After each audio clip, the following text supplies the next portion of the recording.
Welcome to ప్రజా television news బులెటిన్ల ముందుగా headlines. రెండు తెలుగు రాష్ట్రాల్లో నందమూరి తారక రామారావు 29వ వర్ధంతి సందర్భంగా ఘన నివాళులు.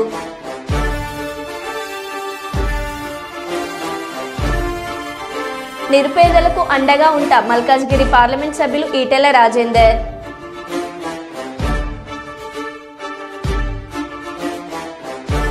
జగ్గంపేటలో ఘనంగా స్వచ్ఛ ఆంధ్ర స్వచ్ఛ దివాస్ ముఖ్య అతిథిగా హాజరైన ఎమ్మెల్యే జ్యోతుల నెహ్రూ.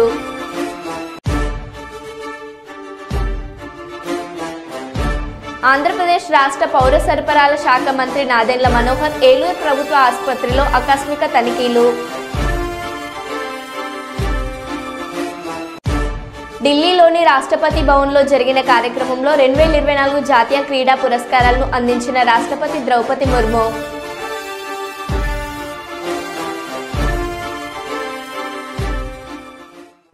ఇక వివరాల్లోకి వెళ్తే, అరుంధతి నగర్ కాలనీలో ఇండ్లను కూలగొట్టి మార్కెటింగ్ పెట్టారని బాధితులు ఈ రోజు ఉదయం షామీర్పేట్ నివాసానికి వచ్చి చెప్పిన వెంటనే కాలనీకి వెళ్లి పరిశీలించిన మల్కాజ్గిరి పార్లమెంట్ సభ్యులు ఈటెల రాజేందర్.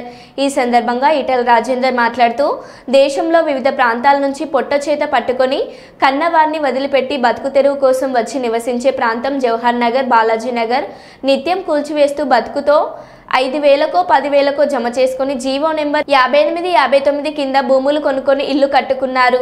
కూడా అధికారులు వచ్చి మా బౌండరీలో వచ్చాయని బెదిరిస్తున్నారు. రెవెన్యూ అధికారులకు హద్దే లేకుండా పోయింది.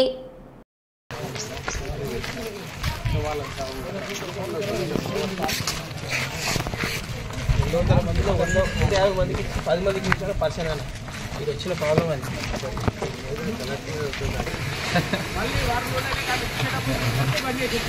అదే సార్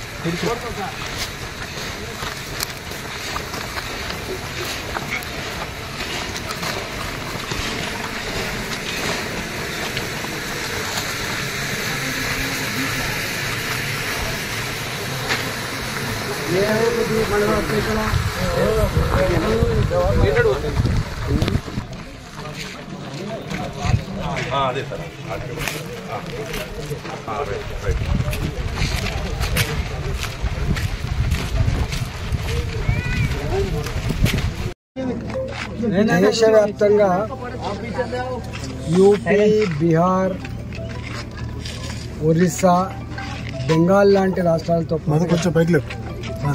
తెలంగాణ పల్లెల నుంచి కూడా పొట్ట చేత పట్టుకొని కన్న ఊరిని వదిలిపెట్టి కనిపెంచిన ముసలి వాళ్ళని కూడా అక్కడే వదిలిపెట్టి చిన్నపిల్లలు నేర్చుకొని బతుకుదరు కోసం వస్తారు. వాళ్ళు వచ్చి అడ్డా పెట్టేది బాలాజీ నగర్లో, జవహర్ నగర్. ఇక్కడ 5,000కో 10,000కో నెలకు జీతాల మీద పనిచేసేవాళ్ళు, ఇళ్ళల్లో పనిచేసేవాళ్ళు, ఎలక్ట్రిఫికేషన్ కోసం, ప్లంబింగ్ కోసం అనేక రకాల పనులు చేసి జీవించేవాళ్ళు. ఈ కూరగాయలు అమ్ముకొని, పండ్లు అమ్ముకొని నిత్యం కూలి చేసుకొని బతికేటువంటి ఈ కుటుంబాలకి 30 ఏళ్ళ క్రితం, 40 ఏళ్ళ క్రితం కట్టుకున్న ఇండ్లకి ఆనాడు కేసీఆర్ ఉన్నప్పుడే జీవో నెంబర్ 58 కింద, 59 కింద ఇవాళ రెగ్యులేషన్ కూడా కాబట్టింది. అట్లాంటి దాంట్లో ఈ బాలాజీ నగర్లో ఉన్నటువంటి ఒక కాలనీ అరుంధతి నగర్ కాలనీ. ఈ అరుంధతి నగర్ కాలనీ 30 ఏళ్ళ క్రితం ఇక్కడ నిర్మాణం అయితే ఇక్కడ హుడా అధికారులు వచ్చి మా బౌండ్లోకి వచ్చిందని చెప్పి బెదిరించిపోయారు. ఇవాళ రెవెన్యూ అధికారులు అయితే దానికి అద్దే లేదు. ఈ ప్రాంతం కీసర మండలానికి, కాపురా మండలానికి వస్తుంది. ఇక్కడ ఎంత నెక్సెస్ అంటే ఎంత సంబంధాలు ఉంటాయంటే ఎంఆర్ఓ గారు, ఆర్ఐ గారు ఇక్కడ కొంతమంది సమస్యలు ఏందో శాస్త్రంగా పరిష్కరించు, ప్రతి నిత్యం జలగల్లాగా వీళ్ళ రక్తం తాగే పరిస్థితి చేయొద్దని చెప్పి చాలాసార్లు చెప్పినాం. అయినా వాళ్ళకు నిమ్మకు నీరెత్తినట్టుగా ఉన్నారు తప్ప వాళ్ళ చెవి మీద పేరు పాడతలేదు తప్ప పేదల బతుకులన్నా, పేదల ప్రజలన్నా కూడా వాళ్ళకి పట్టింపు లేని పద్ధతి కనబడతా ఉంది. నేను తప్పకుండా రెవెన్యూ మంత్రి గారితో కూడా చివరిగా మాట్లాడే ప్రయత్నం చేస్తా. మంత్రి గారితో కూడా మాట్లాడే ప్రయత్నం చేస్తా. ఒకవేళ కనుక పిచ్చి పని చేసి ప్రభుత్వం పేదల జోలికి వచ్చి ఇల్లు కొలగొడతా అంటే బీ కేర్ఫుల్ అని చెప్పి హెచ్చరిస్తా ఉన్నా. నేను ఇక్కడ ఎంపీగా ఉన్నా, ఇక్కడ నేను ఎంపీగా ఈ పేదలు 50 గజాలలో 60 గజాలలో కంపు వాసనలో ఇలా నిజంగా నాలాంటి కుటుంబం పుక్కడికి 10 ఎకరాలు ఇచ్చినా కూడా ఇక్కడ ఒక ఇల్లు కట్టుకునే పరిస్థితి ఉండదు.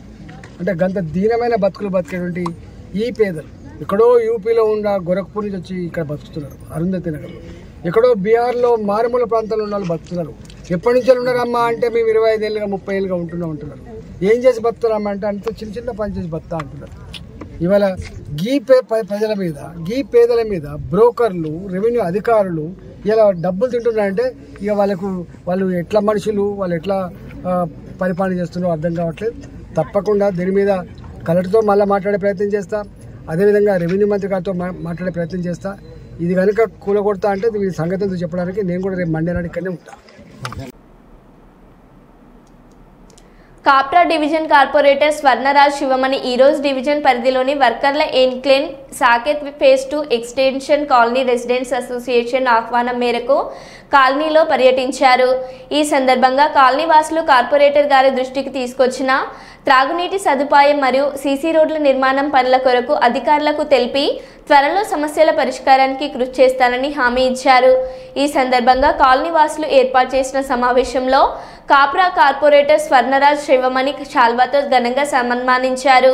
మరియు మేడ్చల్ మల్కాజ్గిరి వ్యవసాయ market committee vice chairman Vithal నాయక్ని సన్మానించారు. ఈ కార్యక్రమంలో వర్కర్ల enclave Saket phase 2 extension colony residents association సభ్యులు మరియు కాప్రా డివిజన్ కాంగ్రెస్ నాయకులు పవన్ కుమార్, పడమటి మల్లారెడ్డి, పి బాబురావు, సంతోష్ చారి, రిజ్వాన్ ఖాన్, జి సత్యనారాయణ మరియు division youth Congress vice president G Arun Kiran, Vijay Abhivarma, Manoj తదితరులు పాల్గొన్నారు. నగరంలో స్వచ్ఛతను పెంపొందించేందుకు ప్రతి ఒక్కరూ బాధ్యతగా భావించాలని నగరపాలక సంస్థ కమిషనర్ ఎస్ రవీంద్రబాబు అన్నారు. శనివారం సి క్యాంప్ కూడల్లో నగరపాలక సంస్థ ఆధ్వర్యంలో స్వచ్ఛాంధ్ర స్వచ్ఛ దివాస్ కార్యక్రమాన్ని నిర్వహించారు. ఈ కార్యక్రమానికి కమిషనర్తో పాటు పోలీస్ 2వ బెటాలియన్ డీఎస్పీ మహిబాద్ బాషా, పర్యావరణ నియంత్రణ మండలి ఎగ్జిక్యూటివ్ ఇంజనీర్ కిషోర్ కుమార్ రెడ్డి హాజరయ్యారు. ముందుగా సి క్యాంప్ కూడల్లో మానవాహారం నిర్వహించి అందరించే స్వచ్ఛ ఆంధ్ర ప్రతిజ్ఞ చేయించారు. అనంతరం వ్యాపారులకు అవగాహన కల్పించారు. అలాగే బి క్యాంప్ ప్యాకెట్ పార్కులో స్వచ్ఛతా పనులు నిర్వహించారు. ఈ సందర్భంగా కమిషనర్ మాట్లాడుతూ రాష్ట్ర ప్రభుత్వ ఆదేశాల మేరకు నగరంలో ప్రతి నెల 3వ శనివారం స్వచ్ఛ దివాస్ కార్యక్రమాన్ని నిర్వహిస్తున్నట్లు తెలిపారు. నగర వ్యాప్తంగా అన్ని శానిటరీ డివిజన్లలో శనివారం అట్టహాసంగా స్వచ్ఛ ఆంధ్ర స్వచ్ఛ దివాస్ కార్యక్రమాలను నిర్వహించనున్నట్లు వెల్లడించారు. ఆంధ్రప్రదేశ్ సాధించే సంకల్పానికి కట్టుబడి ఆంధ్రప్రదేశ్ రాష్ట్రాన్ని శుభ్రపరచడంలో సహాయం చేస్తుందని నమ్ముతూ ఈరోజు ప్రయత్నిస్తానని మన ఆంధ్రప్రదేశ్ను స్వచ్ఛ ఆంధ్రప్రదేశ్గా తీర్చిదిద్దేటట్లు నా వంతు కృషి చేస్తానని ప్రమాణం చేస్తున్నాను. ఎక్కువ శాతం హిందూ ముస్లిం శ్మశాన వాటికి కొంచెం దారి కూడా లేదు సార్. దాన్ని కూడా మీరు పరిశీలించి చేయాలని కోరుకుంటున్నాను సార్. అలాగే హాస్పిటల్ అభివృద్ధి కొరకు డాక్టర్ మరియు ఎస్సీ హెల్త్ సెంటర్ చేయాలి సార్. ఏడీసీకి నిర్వీర్యం ఉంది సార్. అట్లే కానీ సొంత మార్కెట్ రైతు బజార్ కూడా డెవలప్మెంట్ చేయాలని కోరుకుంటున్నాను సార్. ఇంకా చాలా ఉన్నాయి సార్. మా కాన్స్టిట్యూన్సీలో ఎక్కువ శాతం అని మేము కూడా కోరుకుంటున్నాం సార్ మిమ్మల్ని. ఎందుకంటే మాది ఎస్సీ కాన్స్టిట్యూన్సీ కాబట్టి ఎక్కడ కూడా ఎక్కడ వేసిన గొంగలు ఎక్కడే ఉంది. గత గవర్నమెంట్ ఎక్కడ కూడా అభివృద్ధి కార్యక్రమాలు జరగలేదు కాబట్టి ఇప్పుడు మన నారా చంద్రబాబు నాయుడు గారు వచ్చారు కాబట్టి ఎక్కడ చూసినా మనం పరిశుభ్రంగా ఉంచుకోవాలనే ఉద్దేశంతో ఈ ప్రోగ్రామ్ ఈరోజు ఇక్కడ స్టార్ట్ చేయడం జరిగింది. సో దయచేసి ఇది మనం ఎటువంటి మన మధ్య చిన్న చిన్న భేదాభిప్రాయాలు ఉండొచ్చు, బట్ కానీ అల్టిమేట్గా పట్టణానికి సంబంధించి లేదా గూడూరు సంబంధించి అన్ని కార్యక్రమాన్ని పరిపుష్టిగా ఇక్కడ చేసుకోవాలి, క్లీన్గా ఉంచుకోవాలి అంటే అందరి సహకారం అవసరం.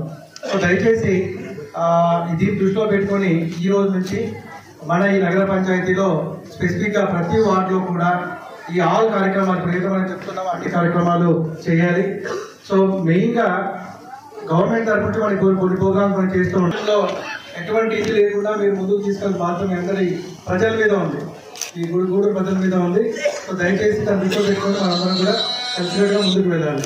Thank you. మీరు వాటర్ పోయండి సార్.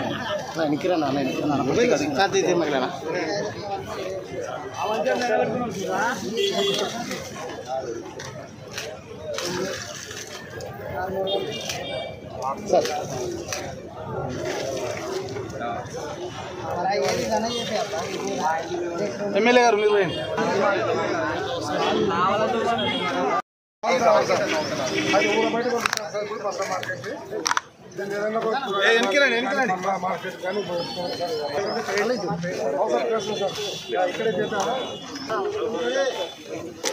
దగ్గర పోగండి బాబు నువ్వు సరిగమ్మా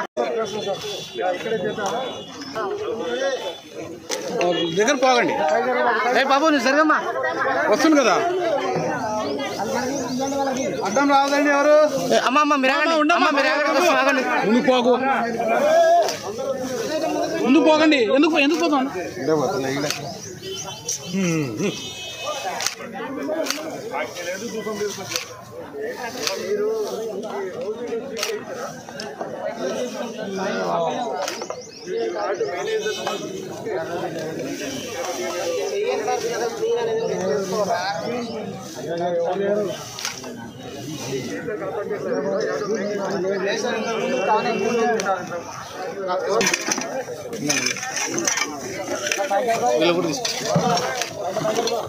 నాకు కొంచెం వెనక్కి రావా ప్లీజ్ మైకిల్ బాయ్.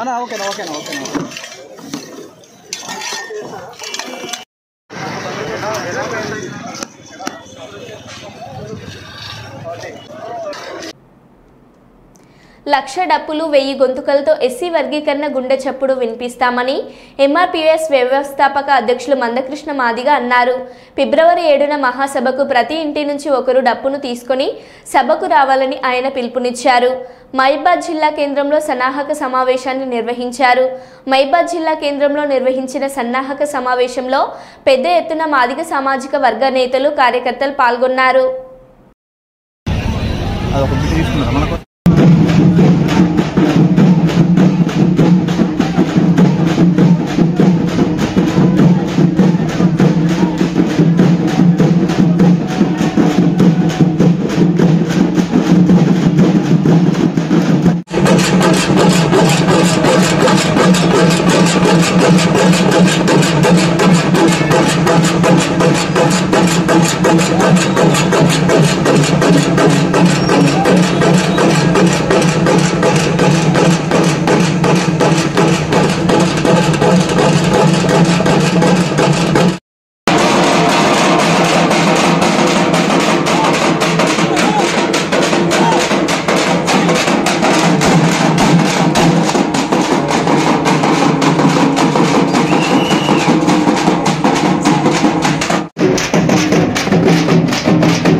రిజర్వేషన్ల వర్గీకరణ అమలు కోసం ఫిబ్రవరి 7న హైదరాబాద్ లో జరగబో లక్ష డప్పుల మాదిగల గుండె చప్పుడు 1000 గొంతుల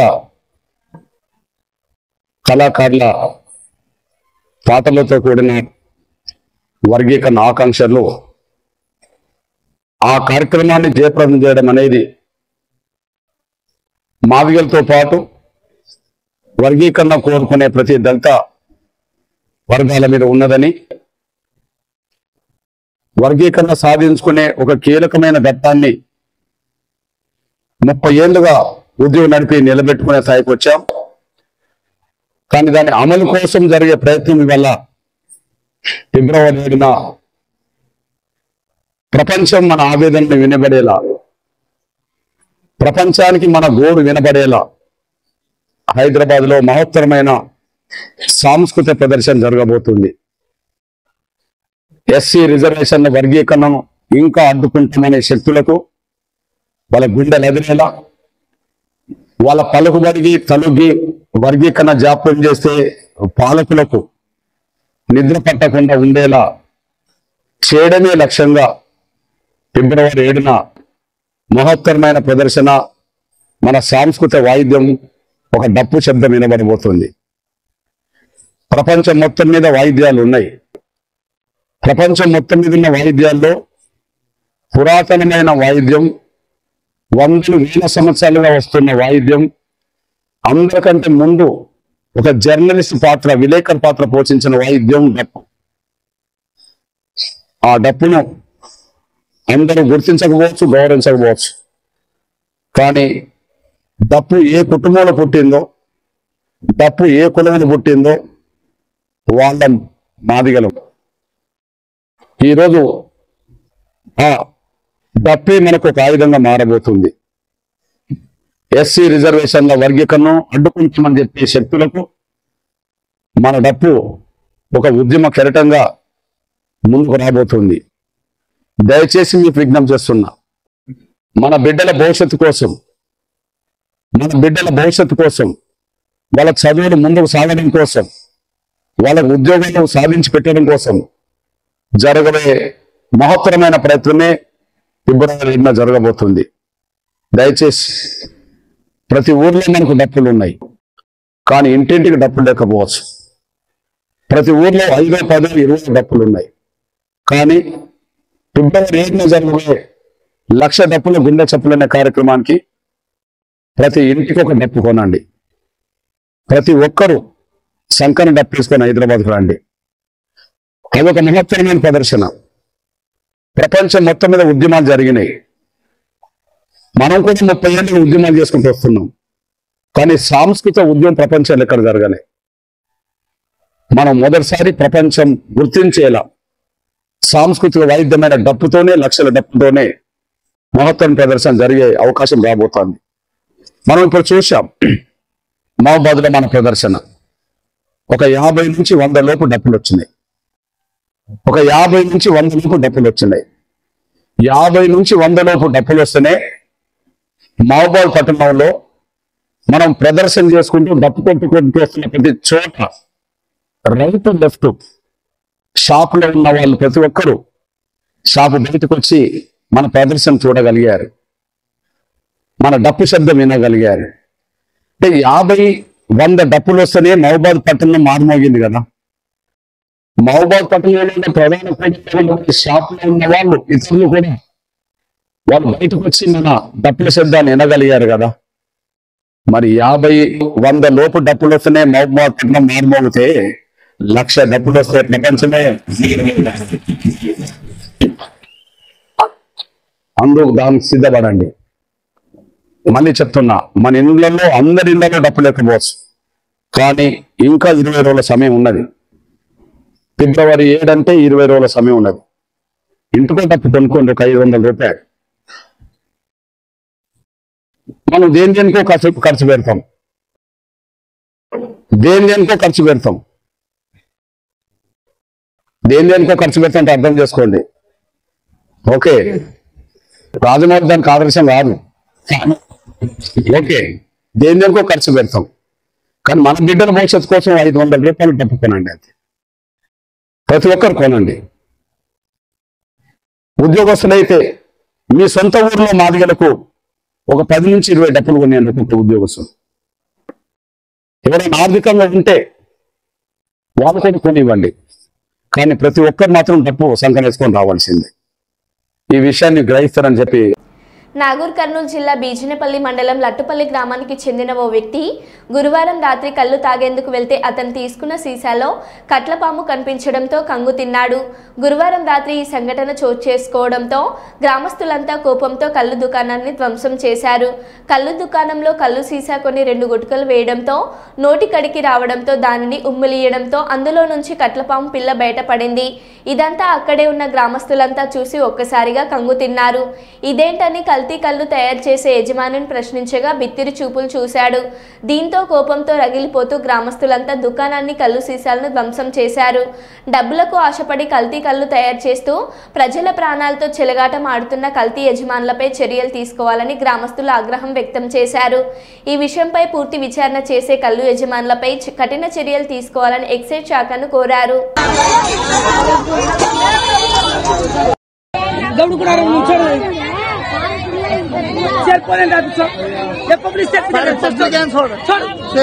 పేద ప్రజలకు ₹2 కిలో బియ్యం పథకాన్ని మొట్టమొదటిసారిగా ప్రవేశపెట్టి పేద ప్రజల గుండెల్లో నిలిచిన గొప్ప వ్యక్తి మన మాజీ మంత్రి ఎన్టీ రామారావు అని టీడీపీ నాయకులు రమేష్ అన్న అన్నారు.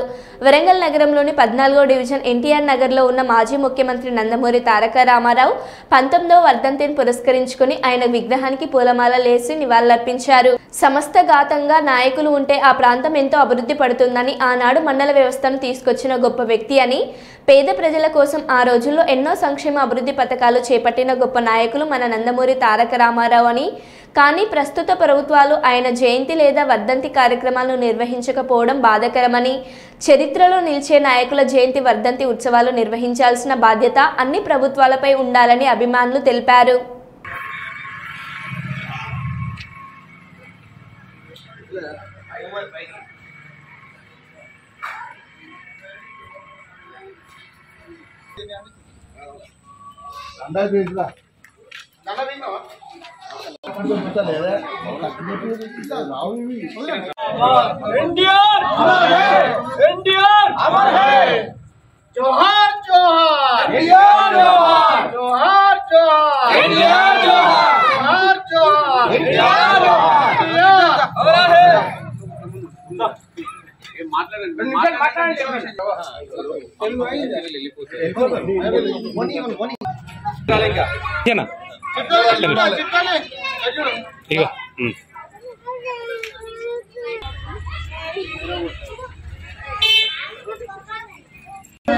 ఎన్నో జయంతి రైట్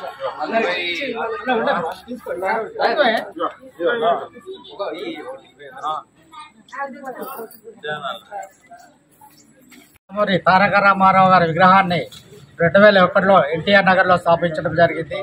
ఈ కార్యక్రమం జయంతి కానీ వర్ధంతి కానీ ఈ గ్రామం తరఫున ప్లస్ గ్రామ అధ్యక్షుడి 14వ డివిజన్ అధ్యక్షుడిగా అన్ని కార్యక్రమాలు చేసుకుంటూ వస్తున్నాము. ఆయన ఆశయాలు కూడా ఎన్నో చెప్పారు. ₹2 కిలో బియ్యం అనే ప్లస్ మన అసలు ఓటు హక్కు ఎలా వినియోగించుకోవాలి, ఓటర్ ఎలా బయటికి రావాలి, మనకున్న సమస్యలను ఏ విధంగా తీర్చుకోవాలనే మాట హక్కును, అంటే ప్రతి ఒక్క ఎలాంటి మాట రాని మనుషులు కూడా మా ఓటు హక్కు మాకు ఈ ఊరికి ఇది కావాలి అది కావాలి ధైర్యంగా మాట్లాడే ఒక ప్రస్తావనను తీసుకొచ్చి రామారావు గారు ప్రతి ఒక్కరు కూడా పేదల విషయంలో ముందు ఉండి ప్రతి ఒక్క కార్యక్రమాన్ని చేయడానికి ధైర్య సాహసాలతో ముందుకొచ్చి అడిగే విధంగా రామారావు గారు ఈ పార్టీని ఏర్పాటు చేశారు. అదేవిధంగా ఓటు హక్కుని వినియోగించుకోవడం కూడా ఓటర్ ధైర్యంగా బయటకు వచ్చేసి మాట్లాడడానికి ముందుకొచ్చారు. ఈ నగరంలో ఎన్నో అభివృద్ధి కార్యక్రమాలు బసవరెడ్డి గారు ఉన్నప్పుడు కానీ, ఎర్రబెల్లి దయాకర్రావు గారే ఎవరైనా సరే ఈ పార్టీ ఇక్కడ నుంచి ఎన్టీఆర్ నగర్లో ఉన్న విగ్రహాన్ని ప్రస్తావించడం జరిగింది.